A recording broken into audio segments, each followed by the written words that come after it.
Halo, assalamualaikum warahmatullahi wabarakatuh. Hari ini kita di Pasar Baru.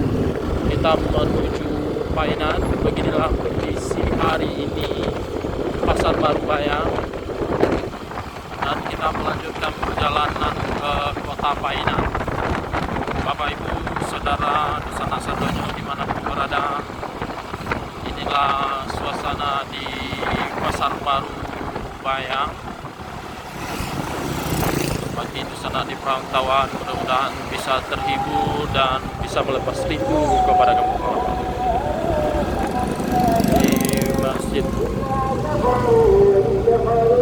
di Pasar Baru. Ini simpang sebelah kanannya menuju jembatan Luhung dari Pasar Baru, Pasar Baru.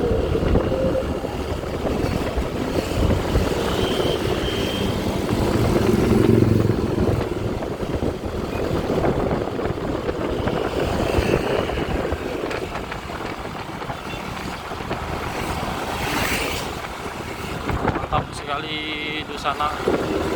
Di Pasar Baru ini sudah Pasar Baru ini. Di sini juga sudah ada hotel.